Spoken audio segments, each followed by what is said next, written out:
But nah, man. What is it that you enjoy about music, bro? I love every aspect of music. Like I love cadences. I love melodies. I love bass lines. I love hi-hats. I love everything about music, from the words that you put on a beat to actually going all the way back to the top in the beginning and actually making a beat, starting off with like a hi-hat or starting off with like a melody that you like or a melody that you've heard, or even taking the sample. Music is like the only thing on this earth, like, you can have as many relationships with people as you want. Okay. You know what I'm saying? Like, you can have a relationship with a girl, a relationship with a guy, have real close friends, but at the end of the day, we all humans and we all can switch. Like, feelings are fickle for a lot of people. So, like, I can be best friends with a dude, right? Or I can be dating. I can be dating and be all in love. But if a girl leaves me, I know that music is always going to be there. Like, your girl can leave, your friends can leave. Like, in some messed up situations, some fucked up situations, like, your parents can leave, or your siblings can leave, your family can leave. But music is always going to be that thing that's always going to be there for you. Like, music ain't going to go nowhere. It's always going to embrace you with open arms, and it's always going to be like, all right, what's next? It's always like moving forward, man. And that's what I'm about. I don't really like to dwell on the past of anything too much. I just like to move forward. So music is my vehicle on how I do that.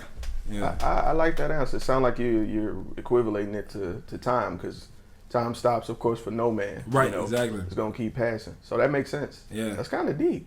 Man, I'm a deep guy, man. Yeah, let's go down the rabbit hole. Let's go. I'm with it. So, we was talking about earlier before the recording, and some people might hit it, some people might cut this shit out. You never know. What are some of the things? Because I hear a lot of parallels with your music that have to do with, I don't want to say nerdisms, but like anime. If it's some like hints to video games and things like that. Because nowadays with being an artist, they want you to talk about the same shit that everybody else talking about. You know, drugs, women, or, you know, money and shit like that. But you take an interesting aspect. I listen to Hakai today. Yeah. And to people that don't know, Hakai comes from a term in Dragon Ball Z Super, where the god of destruction would destroy you by uttering that phrase. And I saw what you were doing with that. Yeah. Because Hakai is also what you try to do when you're spitting lyrically. Exactly. You're going into Murder the Beat to destroy anything before you. You have a set template, and your whole purpose is to be the god of destruction for that track. So I got what you was coming from. So exactly. When I heard that, I'm like, oh, this dude is in it. This dude is in it. So what made you choose that particular term? Because, I mean, there's plenty other things, like Bleach got Shinigami's Gods of Death. Dragon Ball Z, of course, Super Saiyan, and then you've done things like that before. Yeah. So why the God of Destruction motif? Because, first off, like, people gotta realize, like, destruction is necessary for things to, like, progress. Like, Rome didn't last forever. You know, some of the strongest empires in the world didn't last forever, and those had to crumble in order for new seeds to grow, for, you know, society and the world to move on.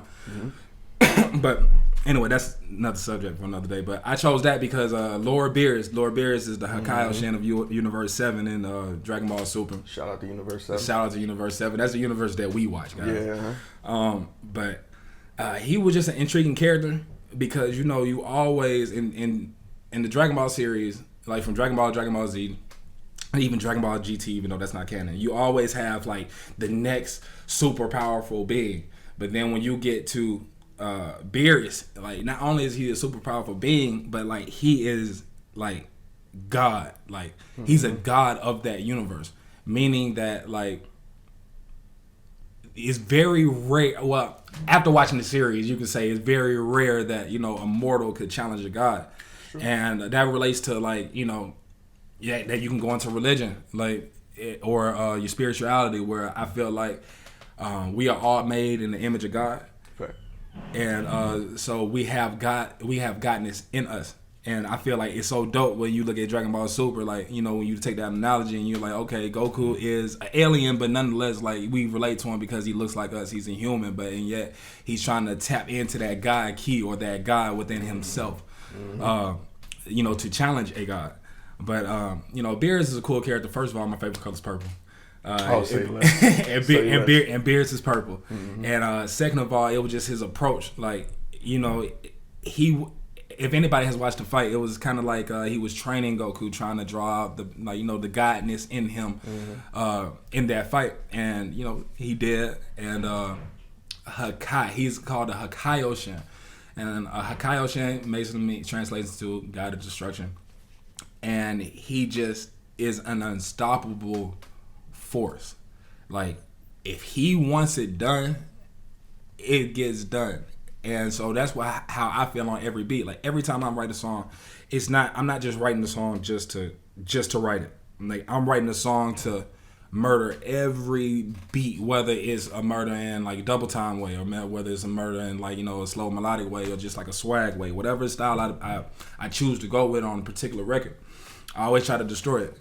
And I just draw inspiration from that, because, you know, seeing different occasions to where, like, in Dragon Ball Super, when Beerus had destroyed Zamasu, he destroyed Zamasu. That was like the cleanest one of the livest anime scenes I've ever seen, because it was just like there was nothing you could do to stop him. Like, there's nothing you can do, and he could destroy any and everything with just a glare and his palm.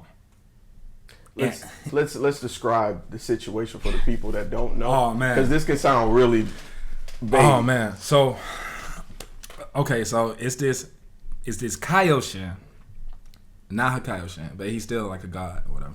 His name was Zamasu. He had a fight with Goku, the main character in the series, and then he realized Goku could beat his ass. So he was like, okay, I have this disdain for the mortal world, because he didn't really like mortals, whether they were humans, whether they were like aliens from another planet or whatever. He just saw them all as like flawed creatures, and he wanted to, you know, rectify that issue. And so what he did was he killed his master, took these things called the time rings, went back in time. Or no, first he used the Dragon Balls. He used the time rings to speed up time so he could use the Dragon Ball, because at the time he wasn't able to use them. So he used those, wished for him to trade bodies with Goku.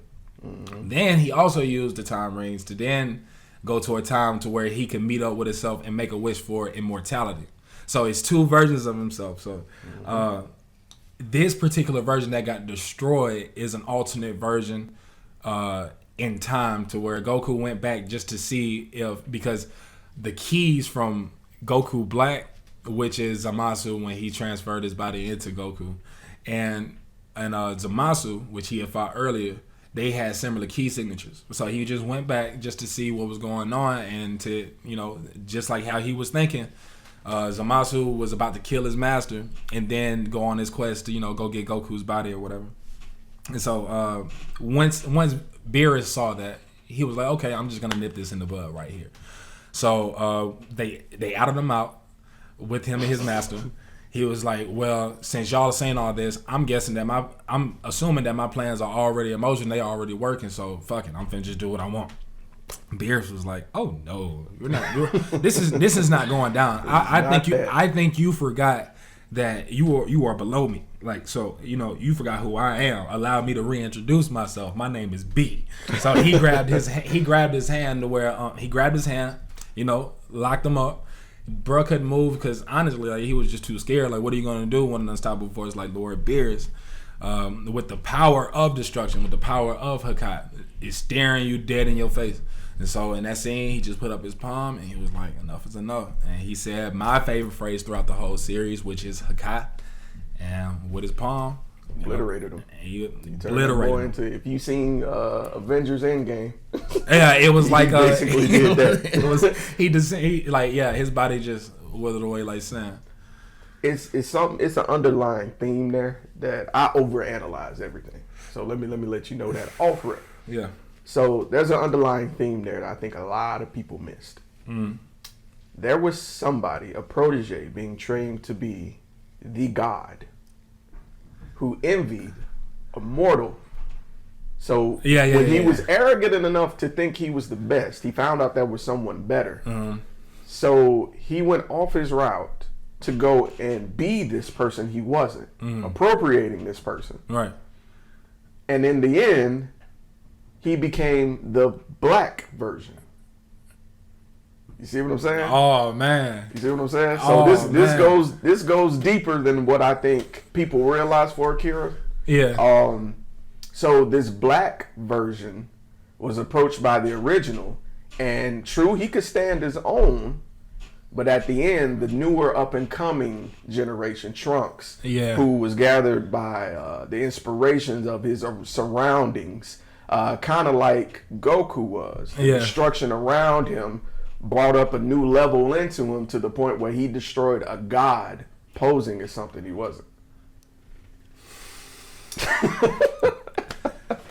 So it's a lot of rap knowledge there. It's a lot of it's authenticity is what wins, regardless of what your status is. Right. You can fake everything you want to be. You can appropriate all you want, but if you're not authentic, if you aren't living that life you were spitting about, it don't equate in the end. Yeah, man. It's a certain passion that you will exude that nobody else seen. Because I don't know if you noticed, the Super Saiyan that Trunks turned into was reminiscent of what Broly was.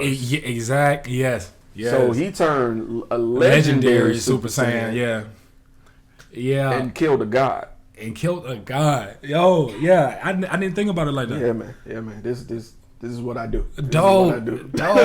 I appreciate that knowledge. Yeah, man. All right, yeah, man. All right. Well, with that being said, thank you for tuning in to another episode of A Businessman. Told you I was going to do it. Yeah. I'm your boy, Sir. And today I got a special guest I've been hunting down for a year. A full 365. J.Haynes is in the building. Welcome on, everybody. What it do? Man, look, I appreciate you coming through today. I appreciate you. This is a Sunday. People supposed to be relaxing, watching TV at church, man. All that good stuff. And hey, man, you came down to 2020 studios, as I call it. Of course. To do this interview, man. So, of course. So for those of people who've been living under a rock for the last few years, could you tell everybody what it is that you do? Well, I'm a rapper, and I rap really, really well. Yeah. So I also make beats, doing a little bit of production for other people, doing a majority of production for myself, and I just kill beats and instrumentals. That's what I do. Hey, love it. So this isn't going to be a typical interview. I was just telling J.Haynes earlier that I didn't give him the questions ahead of time, so it'd be a little bit more organic. And I like the reactions when people get caught off guard with some of the questions I ask. So something I'm going to start off with that I'm really interested in to see how you got to where you are now, to the gentleman I see before me now. Yeah. What were you like as a kid? Oh, I was cool. I was really active. Bad. I was nah. Yeah, I wasn't bad, and it's the thing. I wasn't bad because I grew up in a family full of teachers. Like my mom, my mom was a teacher, and for a minute, like I know she was teaching third grade when I was in third grade. That was the best year in school ever.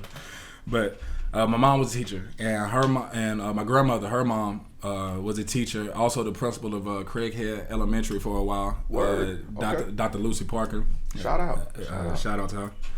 R.I.P. They were teachers, and her sisters are teachers too. And my parents were separated. They separated when I was young, so I grew up with my mom's side of the family. So I was never really bad. And plus, my grandfather, her dad, was in the military. Oh, structure. So it was definitely structure. Even though I didn't have that father figure in the house, I kind of looked at him as my father figure, and he lived not too far. I actually lived around the corner, so it was. You might as well say like he was, in the house. But I was never a bad kid. I was just curious. Like, I was just really curious. Like I wanted to know why things were. I wanted to know what would happen if I did A and hooked it up with B. What would happen if I did that? Okay. I was never bad. I would just like get into shit. Like I would get into shit. I know one story I can tell you. It's stupid as hell. I'm so glad my cousin caught me. I was a kid, and you know how you put quarters in the gumball machine, and then you turn it, and then you get some stuff out. So I'm like, I was walking around the house and I saw an outlet. So I'm thinking in my head, like, what happened? I know what happens, and I can't remember how old I was. I was like really, really young. I had to be like 4 or something. And I was like, what would happen if I put this quarter in here? And I tried to put it in there, and luckily I had I think I had like a 50-cent piece or like a quarter or something, whatever it was. It was just too big to get in there. So I went and got like a nickel or a dime. I can't remember, like a smaller coin. And my cousin Charmaine called me. She was like, "What you doing, boy? Don't put your finger in there." So I was curious in that way. And you know what I'm saying? Like, I would do dangerous, stupid shit, but I would never like get in trouble. I wasn't disrespectful. I was just more adventurous. I was always active, always moving around. Even before I got really involved in sports, I would just always be moving. I always wanted to be outside. I always wanted to be playing. I always was like really creative as far as like, I was never the best artist, but the stuff I would draw, like I would just draw futuristic things. Like, you know, I had a very vibrant imagination. I would always like to imagine myself doing or being somebody or being like a ninja or being a firefighter or something like that. So I was always creative, and I was always a curious child. Well behaved though. I had to say so myself. Well behaved. I think that says a lot about the family, my family that I had, my immediate family, because you know, like I said, my parents separated. They separated when I was like 2 years old. So for majority of my life, for 26 years, I'm 28. It was been me, my 2 older brothers, and my mom. And, you know, for my mom to have to be a woman and try to raise 3 boys into grown men, like, you know what I'm saying? Sure. And not having that father, and on top of that, growing up in Tomanville. And back when I was growing up in Tomanville, it was like, it was hoop central, but then it was also like the hood. Mm-hmm. You know what I'm saying? So, and I used to always be walking around and everything. So, that says a lot about the people I had in my life that always kept me on the straight and narrow, like my mom, especially my grandmother. My grandmother was my best friend growing up. We were really inseparable. We spent so much time with each other. And my grandfather and my brothers actually for like setting a good example. Like, cause my brothers, it's 3. Okay, so I have 2 older brothers, mm-hmm. and then I have a younger half brother. Okay. But I grew up with, and my younger half brother stays with my dad. But I grew up with my 2 older brothers, and if you meet us, all 3 of us are different. All 3 of us are different. Like, I'm more like the athletic guy, and my oldest brother, he's more like, and I like video games, but he's like really into like video games and like wrestling, and our mannerisms aren't really like, our mannerisms are the same, but we just have a lot of different interests. Right. My other older brother, he's a noob. And, oh man, yeah, he's a noob, and you know, he likes music. He actually has his own YouTube show, called Red's View. He's based in Atlanta. He's an artist. He just dropped a project a couple of months ago, but he also is in acting and stuff like that. So he's like really, really the artsy type. Okay, it's the artsy type, and okay. he's hilarious. He is hilarious. If you ask me, he should either be a comedian or he should like just be involved in hip hop in some type of way, some type of facet. Like, I feel like he's a hip hop historian. Even like, you know, I owe him for me even getting into hip hop or music in general. Like, for real, I owe it to him. Like, because he actually got, well, not music, because when it comes back to music, who got me introduced into music and got me started off with my grandmother? She started me playing piano when I was 6 years old. Whoa. Yeah. So yeah, I got hidden talents. I'm talented, but she started me playing piano, and then from there I played like a couple of other instruments like saxophone, drums, stuff like that. And but as far as hip hop, as far as rap, like the way I rap, the way I write music and everything, like my brother Jared, if it wasn't for him, I would not be rapping. If it wasn't for him. And I remember being introduced to rap, actually, like, because I, you know, growing up, I loved music. I always loved music, whether it was like anything. Like, Usher was really hot when I was a little kid, so I wanted to be like Usher, wanted to dance and stuff like that. But it wasn't until my brother got into this group. He was in the group? He got into listening to this group. Oh, okay. He got into listening to this group called Bone Thugs and Harmony. And from there, when I first heard Bone Thugs and Harmony, because he went and got their CD, I think that's the first CD he ever purchased with his own money. It was Bone Thugs and Harmony Resurrection. It came out in 90. I want to say 99 or 2000. I want to say it was neither 99 or 2000. No. Resurrection wasn't the first one. Nah. The first Bone Thugs and Harmony record ever was official record was Creeping on the Come Up. Then after Creeping on the Come Up, it was East 99 Eternal. That's then right, after East 99 Eternal, it was The Art of War. Then after The Art of War, and then after The Art of War, it was Resurrection. Yeah, I had the poster. Yeah. That's how I know. So I heard that the first song I heard from that was Resurrection. But it was called Paper Money. Ain't the thing gonna get me some. Ain't gonna get me some. Better get your paper. So I heard that, man, and I just fell in love with like rap, especially like that specific type of rap.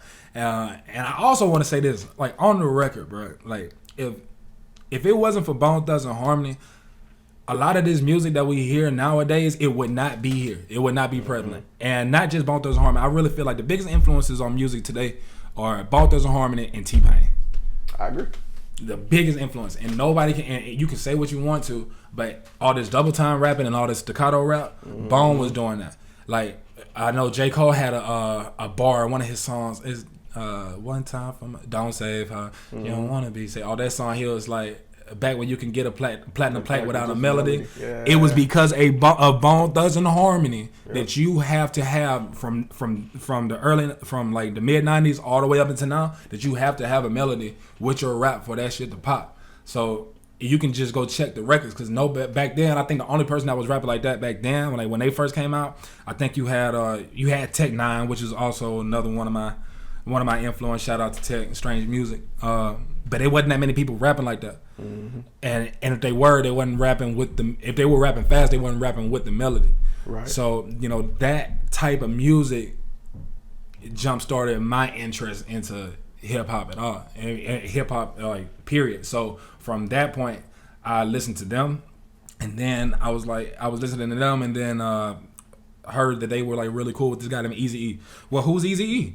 Right. So then I have to go from that present moment and backwards. So I gotta go see Eazy-E. So from Eazy-E to NWA. You know what I'm saying? Like, go listen to him. Like, oh, okay, he's dope. Oh, but he had his lyrics written from Dr. Dre. Who the hell is Dr. Dre? So we go to Dr. Dre. Oh yeah, they was all in the group. Well, what's this group called? NWA.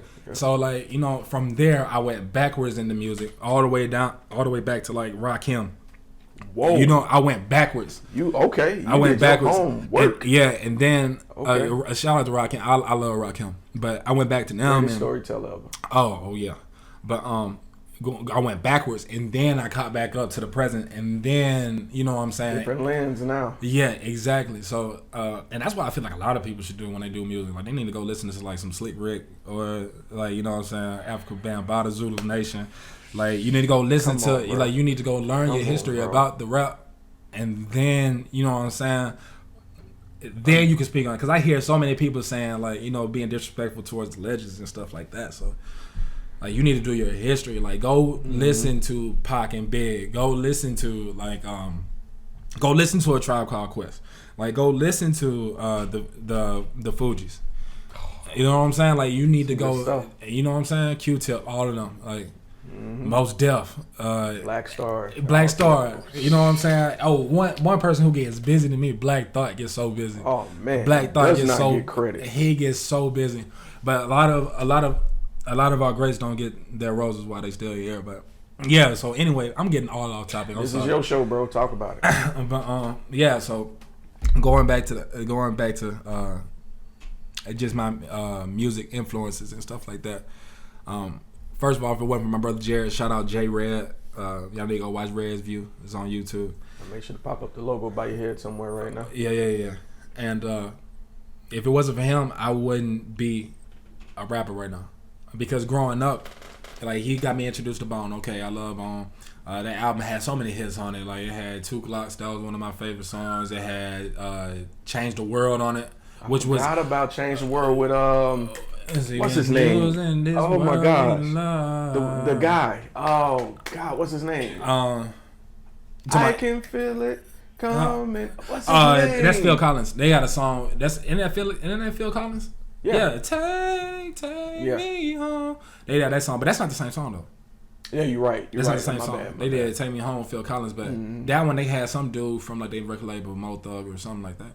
But Change the World was a very powerful record. I love that, and you know I felt like I fell into Bone at the right time because they still had the gangster shit. You know what I'm saying? Shit that make you want to jump. But Change the World was like a positive record. Like if you go watch the video, it's about like the Armageddon and them kind of being like the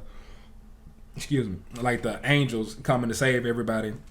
They touching everybody, reverting people back from adults and corrupt adults to innocent children. Excuse me. And then at the end, you know, they have the verses, some of their favorite verses from the Bone members in there, posted in the video. So that was a powerful record. And then like you had like you know the Smoker records, which, and you know I didn't smoke back then. I was a kid. You know what I'm saying? So like, but it always sounded so good to me. And then from there, you know, I just followed their career. Another one of my a big influence of mine is Nas. Nas, like Rakim was a storyteller, but for me, like when you hear this man rap, like I heard a quote. It was like you can almost like when he's describing shit to you, like you can almost like if he's describing a piece of toast to you, like nigga, you can almost taste the piece of toast. Then when he's rapping, like if he's rapping about like a chick, him being with a chick, it's almost like you in there with him. You know what I'm saying? Like, and when you hear a dude rap a whole song backwards, rewind. Way ahead of you. Stillmatic. That song was the first song that, no disrespect to Ether, but Rewind caught my attention first. Like when you hear somebody outside right, like that, bro. Like like I don't think people understand like. For real hip hop artists, I know people can write songs and shit like out the blue, like you know, and I can do that, but I prefer to take a little more time because, like I said, I try to kill everything. I'm not making music just to make music. I try to kill everything. Right. So I put time into mine. But for him to put time into a rap and then do it backwards, like I don't, story. Bro, I don't even know people that can tell the story forward. You know what I'm saying? Like I don't know many people that can tell the story period when they rap. And this man, you mean to tell me this man rapping backwards? Like come on, J. Like come on, J. If he ain't in your top, like if he's not, he's in my top 5. But if he ain't at least in your top 10, like you tripping. Yeah. You tripping. But Nas, and then you got Tech 9, which is Tech 9 is one of my favorites actually. Yeah, he's up there. As far as like putting words, like rhyming words. You good? As far as rhyming words, like when I think of best rappers of all time, when you say rappers, like you got to be specific. Like I'm real big on what are we specifically talking about. And when we talking about rappers, when I think about rappers, I think of people who rap, people who make words rhyme in a very clever, in a very distinct way. He has to be one of the best to ever do it. It could be, not only is he rapping double time, and like most of his music, pretty much I say about like 90% of his whole catalog is double time. And for people that don't know what double time is, that's like you know what I do, what Tech 9 does, what artists like Ritz does. I love Ritz. Yeah, if nobody y'all sleeping if y'all ain't on Ritz, but you know like Bone Thugs and Harmony, people that rap like real fast, like that takes time and that takes like real skill. And instead of like, you know, you can have like a regular rapper like Lil Wayne, his 2 bars will probably comprise of maybe like 10 to like 15 words. But I can fit, like a double time rapper is going to fit like 20 words into those 2 bars, or like 25 words into those 2 bars. Some of the greats can do 30 in those 2 bars. You know what I'm saying? Like real fast, like triple time even. So I put him up there with like the likes of Eminem, who like can just go on a tangent where it's just like so easy to like put these words together, like just to put rat tat fat cat fat. But like I know that sounds like nursery rhymes, but you gotta listen to what they're saying. Like just because they're using these simple words doesn't mean like they're not saying anything. There's like, a scheme to it. There's a scheme to it. Like I would just listen to Eminem on that Fat Joe album, and he dissed Nick Cannon. Oh man. Like people just hear the diss on Nick Cannon, like in that song, but like you gotta listen to like the whole song. Like he is spitting. Like he said The only thing I ain't got in the booth is a ceiling. Guess I'm a ruthless villain or some shit like that. And I'm like, God, this man's still snapping. He 47. Mm-hmm. Like, this man is almost 50 and he still can watch, like, pretty much, like, he can still watch, like, 99% of the rappers in the game. Easy. It's like easy. So Eminem, that bleeds into Eminem. Eminem is a big influence. Like, the way he raps and the way he just is himself. Unapologetically himself in his records. You know what I'm saying? Like, he talks about his family. He talks about the stuff that he's going through. And that's what I try to do on my records. Like, because at the end of the day, I feel like that's the easiest way to write records. Like, right. The easiest way to write a record is just to write about shit that you're interested in. Like, for example, like, if I'm writing about, like, money, cars, clothes, hoes, I can do that shit. And like I can do that shit. But it's not like that's not like a challenge at all. You know what I'm saying? Like, it's not really a challenge. Like, I like to do intricate shit. I like intricate shit. I don't like I like simplicity, but like it takes me more time. It takes me less time to do some shit when I'm just like, you know, putting some shit together. Then it's like if I'm putting like some technical shit together, like this, like it's a song called "On Me" that I got coming out. I got a project coming out here pretty soon, Ultra Instinct. Okay. It's gonna be fine. But you know, I got songs on there. I got songs on there that, like, you know, really speak to my thoughts. And so, like, when you're talking about things that, like, you're going through, or like simple shit, you know what I'm saying? Like, that's the easiest way to do records. Like, if you try to rap about money, cars, clothes, hoes, like, sometimes that's easy and all, and I can write those, but sometimes it gets hard to write those hoes because, like, first of all, everybody else talks about it, so like I'm not trying to talk about the shit because I actually listen to my music, like, and I want to be a fan of the shit that I'm listening to, and I don't personally like. There's a time and a place for it. Like, we're not always in the mood to talk about bitches and hoes, like, so I'm always in the mood to talk about what I want to talk about. Like, if I want to write a song, like I got a song that I'm writing now, and it's like really video game based influence because I love video games. Like, I like playing like 2K. I like sports video games, of course, like any sports video games. I don't care if it's like FIFA. I don't care if it's NHL. If they had a water polo game, nigga, I'll play that shit. I'll play it. I love sports. Get on it, 2K. You can catch, we can catch me on that Wii tennis too. I don't care, like all that shit. But you know, it's just easier to talk about shit that you either going through or like shit that you like. And I understand, like, you gotta, like, sometimes you gotta do records, or sometimes artists do records to try to appease other people. But at the end of the day, like, shit, I feel like if in order to do this music thing, you gotta have passion for it. Like, you gotta actually want to do this shit. Mm-hmm. Like, this can't be anything that, like, you do and then, like, okay, I'm doing this because I want to get money and I want to get rich and famous. Like, you actually have to put time and effort into this. You know what I'm saying? Like, so. Like, with that being said, like, if you rapping about what appeases everybody, like, that shit is not really gonna get you nowhere because everybody's doing that. Like, everybody has the same sound. Like, a lot of I'm not gonna say everybody because I hear a lot of people, adult people, but a lot of the new artists or artists around here have the same sound. Like, it sounds exactly the same. Like, if I, like, literally, I can put a song of this said artist and put it over a Future record, or I can go put this and put it over a Lil Uzi Vert record, or I can go put this and put it over a Boogie record, or a Young Thug record. All that shit is gonna sound like it sounds real cookie cutter. Mm-hmm. Like, you know, being original and sticking to what you know instead of trying to put on this persona or something that you're not. Like, you're never gonna hear me talk about anything in my records that I'm not doing or I have not done.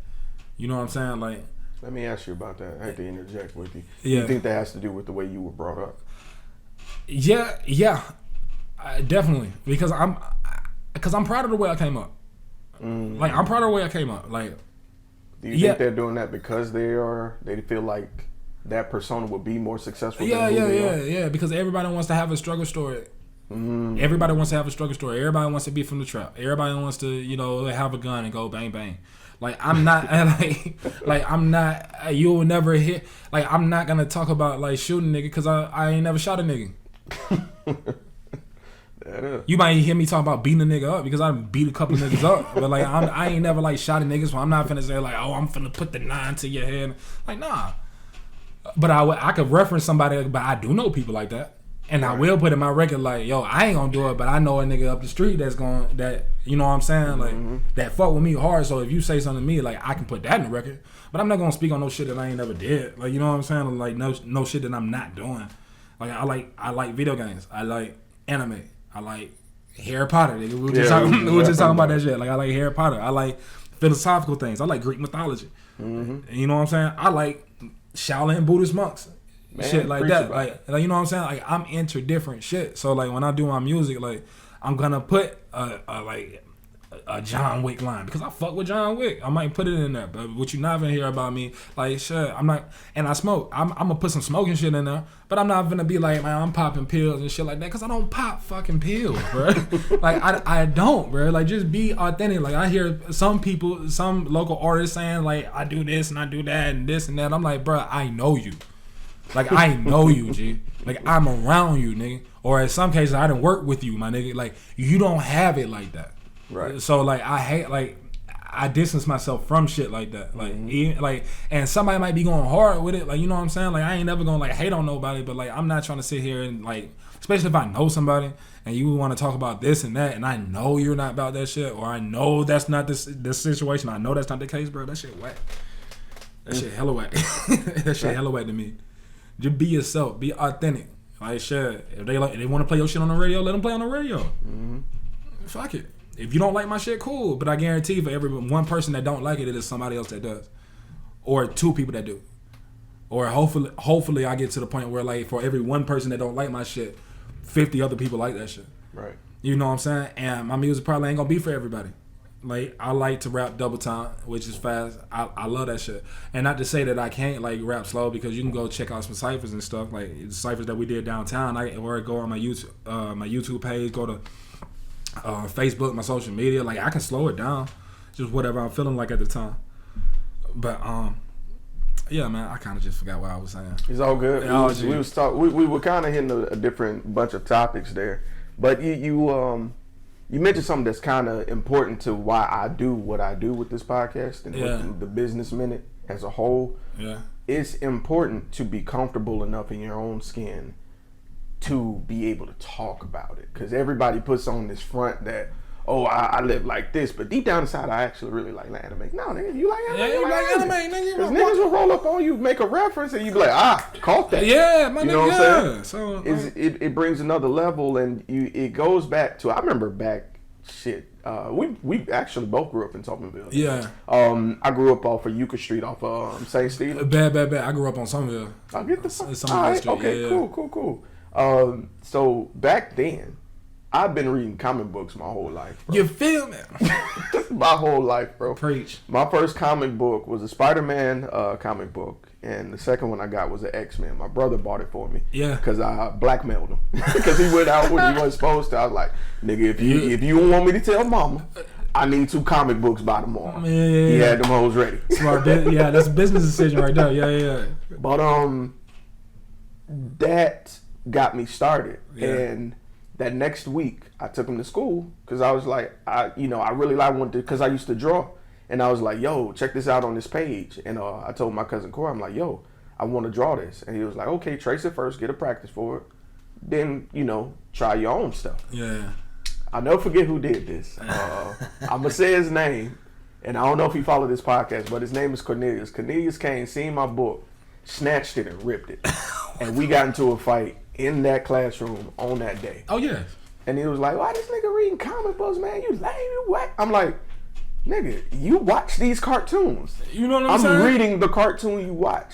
I feel it. Got into a fight, all that jazz. And it's crazy now, because now, fast forward 25 years later, that's everywhere. Everybody read comic books. Everybody is into Marvel. Everybody's into the movies, the TV shows. And I'm like, if you just go back in time, the things that everybody claiming they were into, we were doing anyway. Yeah. So it's just crazy to me, and that's why I appreciate authenticity, being brave enough to say, hey, I like this. Yeah. You know, you're not a bandwagoner. You like it and you proud of what you like. That goes back to my family, man. My family was like, bro, be you. Like, right. Like, bro, just be you. We gonna love you anyway.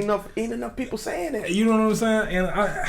And I love my parents. I love my family for that. And also, what didn't hurt was also when I was younger, I was always like bigger than everybody. Like in my class. You could just whoop niggas. Yeah, so like if nigga rolled up on me and was like, oh, you like this shit? I'm like, yeah, nigga, and what? Like, what do you like? And like, what's up? Like, yes, I like this. You want to fight? So I was always the biggest kid on the football team, biggest kid on the basketball team. So like, you know, you can say what you want, but like, you're not gonna fight me. And like, you know what I'm saying? I had a temper too. So like, nigga, you came to me talking about, I was a good kid.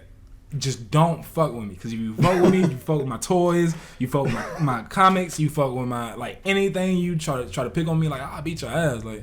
But I'm never gonna bother nobody. But yeah, man, gentle giant type of mentality. Exactly. Man. That's all that is. Exactly. So let me ask you another parallel. Yeah. You know, I told you we one of the people that think rabbit holes. Yeah. I think a reason that you like John Wick is something that you said before that I don't think you realize. I'm gonna take you a little bit deeper. All right. You are familiar with like you mentioned monks, monasteries and things like that. Yeah. You ever done anything with samurais? You ever done any? I watched a lot of things about like the Bushido Code. Okay. You know what I'm saying? You said that. Yeah. So I have a book up there by the guy who created the Bushido Code. Oh, dope. Musashi Miyamoto, greatest samurai who ever lived, undefeated in duels. Undefeated. So I went back and read his book. And I read his book and I went back and watched John Wick 1, 2, and 3. John Wick is just a samurai. Plain and simple. He was a servant of his master. He retired. He gave up that life. He was a Ronin. And his honor was disturbed. Right. They came into his home, killed his dog, wrecked his car. He was a pacifist, but when you bring war to his door, he's going to see to the end. John Wick is a samurai, bro. He is a samurai. Yes, he is. Point blank, period. For real. Like, but that's how I feel. Like in my personal life, like I'm a pacifist, but like just don't bring no shit to me. Like, right. Don't bring the knife to me, because when I bring it out, it's to spill blood. That's the code. Exactly. That's what I live by, man. Yeah. Hey, all right. A little bit more of a personal question to get inside your head. You mentioned you had teachers in your family. You know, more of a structure, and I actually like hearing that, because I think honestly, teachers have more of an effect than people lead on. Yeah. Because they can mold you, or they can see like a well of knowledge or talent, and they can help you carve it into something constructive or refine it. So, do you have a favorite teacher that you were like, you know what, to this day, I fuck with this teacher? Yo, like, yeah, I got one that pops into my head, and his name is Dr. Richie. Dr. Richie. For people that don't know me out there, I went to private school. I graduated from McGill Tooling in 2010. Okay. My junior year, I want to say, I think junior and senior year, I had Dr. Richie. I had the privilege of taking his class, and like he was a military guy, so he was really, really strict. Okay. But I loved his class because like he really, like, when people say no child left behind type shit, like he was really like the embodiment of that. But he would do it in such a way that's kind of like embarrassing. But like, okay, so what we'll do, he was our math teacher. Oh man! And so at the beginning of the class, like whenever we started like a new math subject or whatever, and his method actually got me through college too. It's like, bro, get what you need to know. You know what you need to know, and apply that process, and then everything will be fine. So what he would do is we'll come in and then he'll have a flow chart on how to do like mathematical equations or something like that, whether we were working with like integers or like variables, any type of thing. So he'll have a flow chart for us to copy down. It'll be like step by step, no more than like 8 steps. Sometimes it'll be like 5 steps, whatever. Okay. But we'll go over that. He'll make sure everybody gets it. Then every day in class, we would do like sample problems in class. Everybody would have to do the same problem. He'll put a problem up on the board. Everybody has to do the same problem. He would then proceed to walk around. He would check everybody's work individually in the class. So if we had 30 people, he would go all around the class and visit each desk, all 30 desks. And he would look down. And if you had it right, and if you was on the right track, he'll be like, And he'll just walk by. But if you were wrong, he put you on Front Street. And then he said, all right, now I got to put you on this thing called Front Street. So but he'll walk down. He'll be like, and if you get it wrong, he'll be like, oh my God, sir, what is that? And everybody look, and he'll like embarrass you. Like he'll be like, oh my God, I know you're smarter than that. And then he'll walk you through the whole problem, like right there. Wow. All right, let's start it over. You do this and you do that. And then you get this number. And then what do you got to do? No, sir. You got to do like this. And then after you do that, then you put this in there. And then this there. He's going to stay there until you finish that problem. Now, granted, it's going to be an embarrassing way. Like, he's going to put you out there. But you won't forget that. But you're not going to forget that shit. Either A, because he actually sat there and you got some one-on-one time with him, even if it was like a couple of minutes.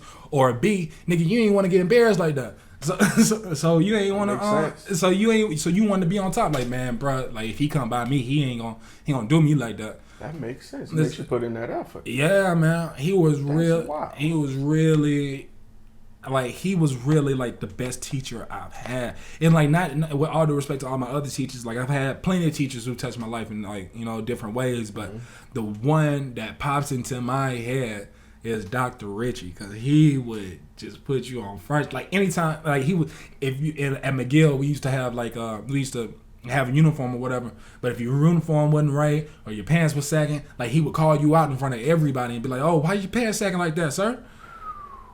And then he'll like ask you questions. And for real, like I took some of his influences and stuff, and you know I do some coaching work and stuff like that. So like I apply that to them. Like when they do something wrong, I just ask them questions and to get them to the point to where they realize, oh shit, I'm not supposed to do this.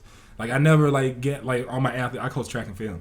Cool. And I never get on my like whenever my athletes do something wrong, I don't never like be like, no. I'm just like, okay, so you did this, and you did this, right? Why did you do this? And then they would try to think of a reason, and I'll be like, it's okay if you don't know. Just tell me you don't know. Okay. I would just ask them questions so they can come to their own conclusion. Like, okay, I should probably not do this, or I should probably be better prepared next time. You know what I'm saying? Like, for example, like a kid to come, I coach a kid to come and forget his track spikes or something at school or at home. They'll come, I'll be like, well, yeah, where your track spikes? They'll be like, oh, they're at home. I'll be like, okay, they're at home where? They're in my room. All right, where in your room? They're in my closet. What part of your closet? They're at the bottom of my closet. Okay, so your shoes are in your room.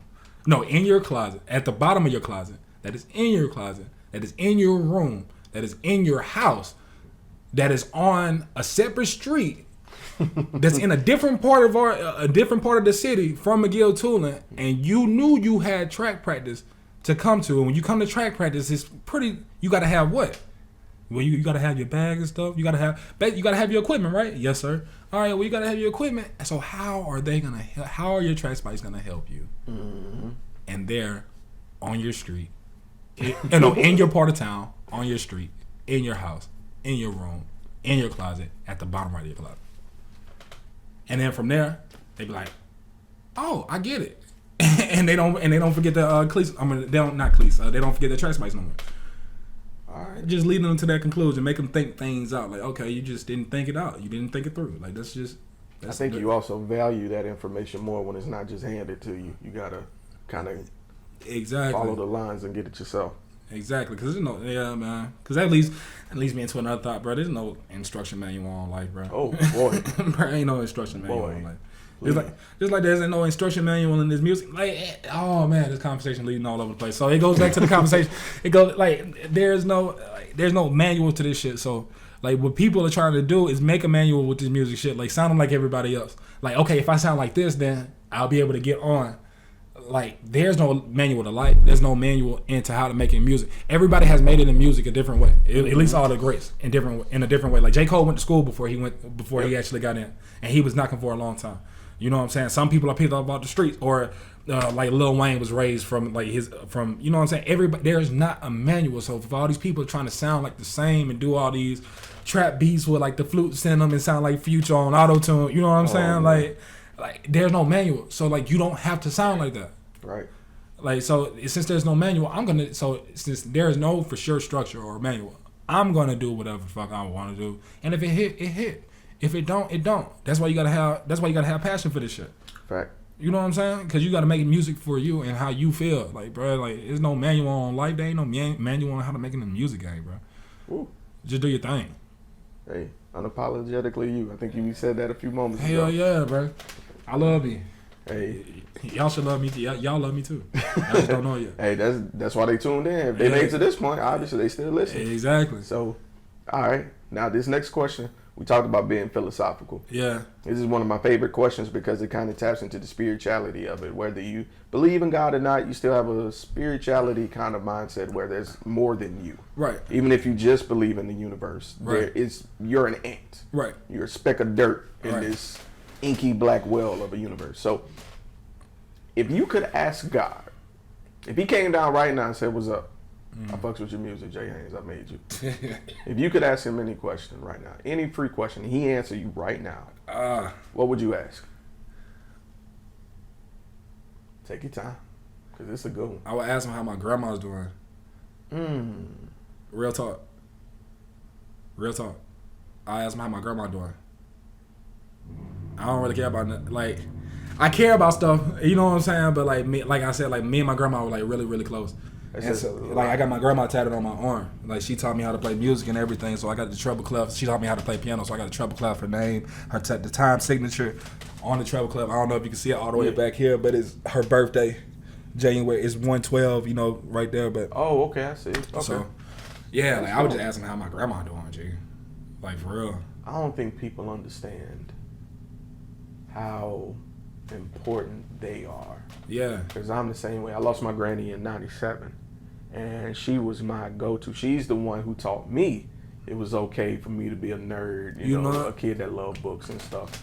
And I'd watch cartoons, and she'd be like, "I don't understand this shit, but you make A's and stuff, so it's all right with me." You know what I'm saying? You know? Like, that grandmother's love, like, people take a lot of that for granted. So with that being said, like, for anybody that's watching this, if your grandparents are still alive, because me personally, I don't have any more grandparents. Mine are gone too. All four of my grandparents are gone. You know what I'm saying? And all four of my grandparents like died like back to back to back to back. But if you got your grandparents like in your life, like, learn from them, because they have so much, like, an abundance of knowledge. Like, they've forgotten more stuff than you know. Mm-hmm. You know what I'm saying? So, like, just love them, bro. Just go see how your grandma and how your granddaddy doing if they're still alive, man. And if they aren't alive, then you have the ability to go visit their grave, man. Mm-hmm. Like, for real, because like once they're gone, like, you can't get that back. Like, my situation was like me and my grandma, like I said, we were close, like close. Like, my mom worked a lot, so you know, it was me and my brothers, and then when it wasn't me and my brothers, it was just me and my grandma. Mm-hmm. Riding around, telling me to come over to the house so she can teach me piano, or getting me into like this competition to where she got me into the competition, this Hank Aaron Chasing the Dream competition. Okay.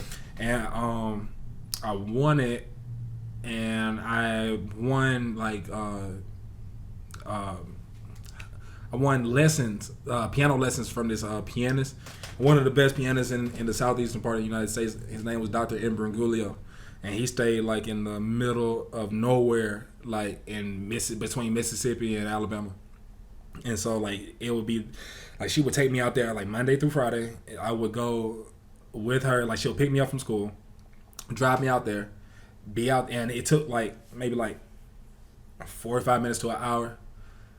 And then after that, or I would tell him I have football practice. So when I got into sports and everything, then I would go to football practice, and then I would leave from there, drive an hour to his place, sit with him for like an hour, 2 hours.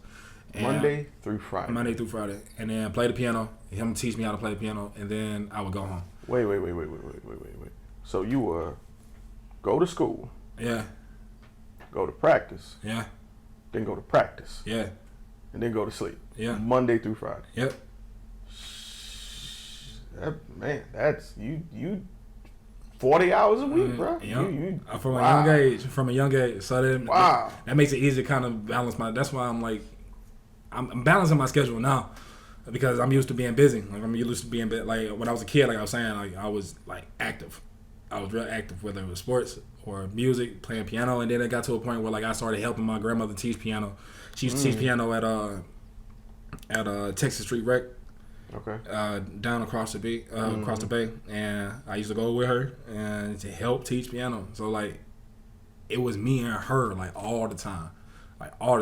Whenever I wasn't at school, whenever at practice, like I was with grandma. She would always. I was spoiled. I'm not even gonna lie. She was spoiled. I was a fat kid. A lot of y'all people who are watching this that do know me from the past and everything. I was big because I used to play ball, so I was like really big. So like, whenever I had a little money or I was scraping up some change before school, I would leave a note for my grandma the night before, leave some money on there, and I would ask her to go get me some Krispy Kreme donuts. And she'll come and she'll bring me some Krispy Kreme donuts. Like my grandma would make sure I was straight. That's what's up. She made sure I was straight. Like that was my homie. Dang. I miss him. Last impression, man. R.P. to grannies, everybody. For real. R.P. to everybody's grandparents. For real, man. Y'all just don't know. All right. Well, this next question is a little bit more of a, I guess, intrapersonal question. What is your favorite guilty pleasure? Something that not many people know you enjoy, but when it's just you like, I'm about to do this shit. Like, what's your guilty pleasure? Guilty pleasure? When nobody's looking, I pretty much do the same guilty pleasure. When nobody's just being stupid, like being crazy, like just like yelling and like walking around, like just like being like a little kid, like, you know what I'm saying? Like if I'm just by myself, like sometimes I'll just like wig out. It just like jump all over the place. Real talk. Ain't nothing wrong with that. Like, I know exactly what you mean. Like sometimes I just need to scream. Right. Like, so I just like real loud and just scream. Like sometimes I just like do weird shit. Like I don't know. Like I don't do like no weird shit. I just like I know what you mean. Run around and shit. Or like sometimes like I'll get to the crib and then like I'll act like I'm playing football. I had a ball and just start running around the house. Like I can tell you something that I was about to say. Everybody do that cross up whenever they walking through a hallway. Oh yeah. That old step. Oh yeah. I always do that. Like I always do stuff like that. But like anybody who's like a hooper, like athletic, they be doing that shit too. So or has an interest in it. But if I had to say a guilty pleasure, I guess I would say that, like, cause whenever I'm about myself, I pretty much do the same shit. Like if I'm not like catching up on a show or something that I'm watching, or anime that I'm watching, or like if I'm not watching anything about comics or something like and that's the beauty of being me, because like shit, like I'm unapologetically myself. So the shit that I'm doing like around everybody, that's the same shit I'm doing. Like that's the same shit I'm doing like when I'm at the crib. Like I'm watching anime. I'm playing 2K, or I'm playing like a Naruto video game. I love Naruto, bro. I guess that's a guilty pleasure. I watch Naruto like every day. Like something that involves Naruto every single day. Naruto, or are you watching Boruto? I watch Boruto. I watched I can't. Man, listen. I know people say they don't fuck with Boruto, but listen. That shit hard. And the reason it's hard to me is because like I'm a real hardcore Naruto fan, and so it's just a breath of fresh air to like see like the next generation. Because like throughout the whole Naruto series, you always hear about people sacrificing themselves for the next generation, like Tobirama or like Might Guy, or you know what I'm saying, like people sacrificing themselves for the next generation. So it's nice to see the next generation. You know what I'm saying? Like the next generation after Naruto. And they're supposedly each generation is supposed to get better and better. Now right now, I ain't really seeing that shit. But for a couple of people, because like you gotta look at like Boruto. Like Boruto is gonna eventually surpass Naruto. If you're reading into the manga, like if you into the manga, like how I'm into the manga, like I'm already like ahead. Like I'm in the Kawaki. And Jigen. Oh my god. So I don't know if I should divulge these secrets to you. No, don't spoil it. I'm not even gonna spoil it. I'm not gonna spoil it, but it's just like real. It's like I watch the new episode. The new episode always comes out every Sunday. Yeah, of course. And I watch it on Hulu, and like to see the adult version of Naruto, or to see the adult version of Sasuke, and knowing what they went through to get like that fight that they have with Momoshiki. I don't know if anybody they had two fights. So they had one in Boruto the last Naruto the last. No, not Naruto the last. It was Boruto the Road to something. Anyway, it was a Boruto movie. Yeah, and that fight scene wasn't all that OP, but the fight scene in the anime, that shit was hard, and you have to like. It went so hard at me because to see them fight like that and how powerful they were and how live as shit that they were, like you gotta understand what they had to do to get to that point. Levels. I feel that. You know what I'm saying? Like I'm one of those people. Because like, they damn sure planted them seeds when they was kids. You like know what I'm Naruto, saying? Before Shippuden and regular Naruto. Exactly. Like like people don't know. Like they see Naruto as an adult or whatever, or they see Naruto at the end of the series. I'm not gonna say anything because somebody I know hasn't seen the whole thing. Oh man. But let me hush. You see how strong Naruto is, you know, at the end of the Shippuden series or whatever. Mm-hmm. But you don't realize that at the beginning of Naruto, bruh had a horrible time molding his chakra, and he couldn't even make a clone. Like this man is known for the shadow clone jutsu, but could not make a clone of himself when he first started. That shit was ugly. You know what I'm saying? Like he goes from, and I like those kind of stories where like people have to work, like because me personally, like I was talented, but I always worked. Like nothing was ever given to me. So that's why I like shonen anime so much, because like it be having like characters who start at the bottom, like whether you're talking about Black Clover with Asta starting at the bottom, not having any magic, you know what I'm saying, and realizing that shit real low key, he really like the most powerful nigga with magic. He just, that shit ain't just manifest yet, so he had to work to get to that. Or we talking about Dragon Ball Z, where Goku is strong and talented, but he persistently works hard to get this end result, so like he can protect everybody, and also he a little crazy. That nigga just like fighting. But that nigga is. And like Naruto was the lowest of the low. Everybody hated him, and to see what he got, you know what I'm saying? Like him and Sean K. I'm not Sean K. Sasuke. I'm tripping. But just to see how powerful they are, bro. I like to see, when I see end results, I like to ask the question, how did they get to that point?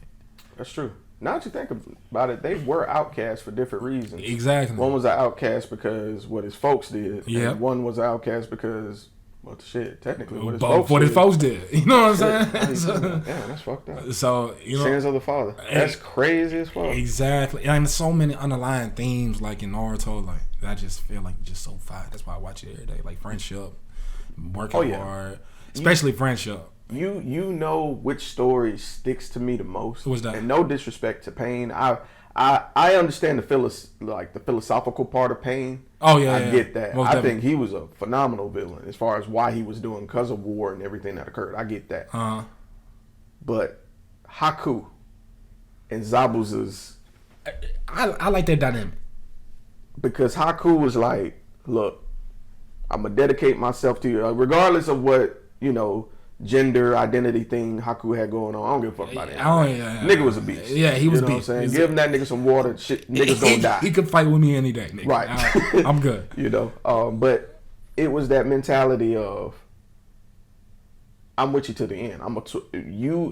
I will help you further your dream, whether it's horrible or not. I'm loyal to you to the end. Loyalty, yeah. Even when he was about to give up and fight and die, he was like, well, I can't die here, because Zabuza got to continue. Right. And so I was like, bruh. That shit right there. That's poetic as fuck. Like, even when I'm defeated, I'm not going to die here with you, because Zabuza needs me still. Yeah. Even though he died anyway. But Zabuza, man, dog. And that shit followed them to the grave, too. Right. Anyway. Yeah. Yeah. That shit wild. But no, I like your music, bro. I'm a big fan. I'm a big proponent of it. When I can watch it, I share it with my people and let folks know. Appreciate that. I got people in Florida that I fuck with that listen to your music and stuff now. I'm like, oh yeah, my boy. I sent Hakai out to my boy this morning. I was like, check this shit out. This shit crazy. Because he loved Dragon Ball Super too. Right. One other thing before I get to my last question, because we've been going for a little over an hour. Have we? Yeah. Really? Mm-hmm. What this shit ain't seem like nothing, boy. I know, when you get to talking, time flies. I got a degree. I used to interview too, because like I have a degree in communications. Oh shit, you know this. Like journalism. Like shit. Okay. So I know how to edit video. I know about conducting interviews and all that shit. So time flies whenever like you really like. Bruh, I'm gonna have to schedule again, because there's a round table about this that I want to talk about. We'll loop back. Okay. We'll link back up again. Bet. But I forgot the damn thought I had. Ain't that some shit? Take your time, man. I just did it a couple minutes ago. I did it early. Fucked around, I forgot my thought. I did it early. What was talking about the music, like the underlying theme of things, it's like you said, it's a dignity in a simplistic way. Like, and that's one of my fraternity mottos. I'm Sigma. That's why PBS is on the wall right there. They ain't PBS kids, Phi Beta Sigma. I know. I figured that. I've been peeped that. I was gonna ask you after. My nigga. But I appreciate that more than you know, because people can often look at something and see it as simple, but it could be more of a meaning behind it. Because people can make things complex that are stupid. Yeah. And so when you take something simple and let it complex, it's kind of a blend of both worlds. So my last question before you go: the hardest thing you can do is take something you passionate about, yeah, and share it with everybody. Yeah. Because for some people in this age of social media, people are prone to criticism, and that could deter you from really doing it. Right. So what words of encouragement would you have for somebody that wants to do something they passionate about, but they're scared of the criticism, or they're scared of what people may think of them? Like, what could you say to them to bring them to the front? I would say just go for it. Like, nothing. Like, in order to like chase your dreams, you gotta take a leap of faith at some point. Like, you have to. Like, otherwise it's just gonna remain in your head, and you're not gonna be able to manifest it. My biggest thing is, like, when we talk about criticism, I go by this rule. Okay, so when you put something out, two people are gonna like it, 2 people aren't gonna like it, and then two other people are gonna wait for the majority decision. Ooh. So with that being said, it's like, bro, like you it's impossible. Like, it's impossible for you not to have criticism. Like, you already go through criticism, whether it's at work or whether it's at home or in your relationship or whatever. Like, so shit. Like, what is criticism to your dream? Like, you deal with it every day any fucking way. Like you might as well do it. Like, because and a lot of things is like, you know, shit is never as bad as you think it is, but it's never as good as you think it is either. So, like, you gotta take that in consideration. And you just gotta do you and be confident, bro. Like, it's that simple. Like, you have to just do it. And if it doesn't work, hey, you wasn't doing it anyway at the beginning. Like, you were hesitant to do it. So if it don't work, okay, you back at square one. Let's figure it out. Now, if it doesn't work, then you gotta go back, revisit it. Like, some people just quit, and other people go back and revisit. The people that go back and revisit, and the people that stay persistent and consistent with it and don't get complacent where they are, those are the people who actually have success. So, don't block out the chatter. Like, just block out the chatter, because it's always gonna be somebody that's gonna have something to say. The most perfect person that has a record of being alive on this earth is Jesus Christ. If you have either read the Bible or just word of mouth or just being in school and hear about you pretty much know, like, Jesus was the Son of God and he got put on a cross. Yeah, they killed that nigga. Like, they killed him. So I'm pretty sure if you put some music out, you know what I'm saying, and you believe in your shit, ain't nobody gonna kill you for that shit. Like, so I'm not trying to compare. I'm sorry, but I'm just saying, like, the most perfect person died on the cross, and he had the most criticism in the whole world at this time. True. You know what I'm saying? So, like, why don't you take the same leap? Like, we try to live the best life we can in the name of God, or try to walk in His steps. Or people wear the braces. Like, what would Jesus do? Well, Jesus would believe in Himself, put His message out to the world, and whoever receives it receives it. And if they don't, hey, they missed the boat. Yeah, it is. Plain and simple. Do you? Yeah, do you, man? And let the rest fall up on it. All right. You'll be happy at the end of the day when you do you, because I promise you try to do something else, like, you're not gonna be happy, bro. Trust me, I've been there, I've done it. You're not gonna be happy. Do whatever you want to do, because once you start living for other people, once you start, like, doing things specifically for other people, especially like with this music shit, then you kind of lose your way, bro. Like, for real. Like, stay true to you, whether it's like fashion, whether it's music, whatever it's like art. Like, I don't care what you're doing, bro. Just make sure that you're doing it for the right reasons. Make sure you're doing it because you have a passion for it, and not because you want to make a quick check. If you want to make a quick check, then that's not a dream.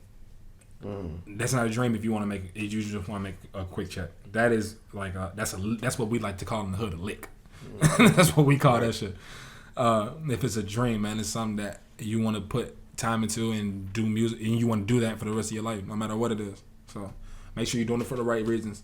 Make sure that you're being real to yourself. Make sure you're not lying to yourself, bro. Because there's a lot of niggas that just be caught up in lying to themselves, thinking that they something that they not. End up getting caught. Tekashi 6ix9ine. Oh boy. You know what I'm saying? Like Tekashi 6ix9ine, like this nigga, like he clearly he wasn't being his authentic self. You know, and we see what happened to him. You know what I'm saying? So, you know, and all my rapper friends, man, be safe, man. All these drugs. Juice WRLD just passed, man. R.I.P. to that, man. That's crazy. Now I'll tell you this. Just turned 21. Yeah, I'll tell you this. I never really heard of Juice WRLD's song. But you know what I'm saying, like, and I couldn't really necessarily call myself a fan, but at the same time, like, it was another black man. It was another black young brother, man, who had a lot of talent and who was doing his thing and making money and, you know, providing a way for his family. And, you know, it's sad to say that, like, you know, something that could be completely avoided took him out of this world. Yep. You know what I'm saying? So, like, man, make sure y'all taking care of yourself, popping these pills and shit. You want to smoke a little weed? Smoke a little weed. Smoke your blacks.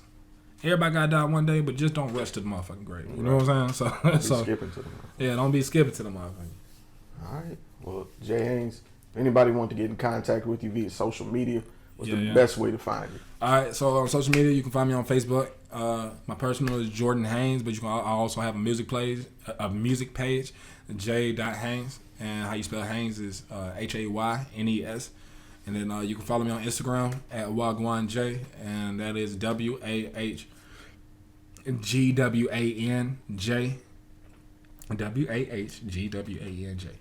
wahgwanJ.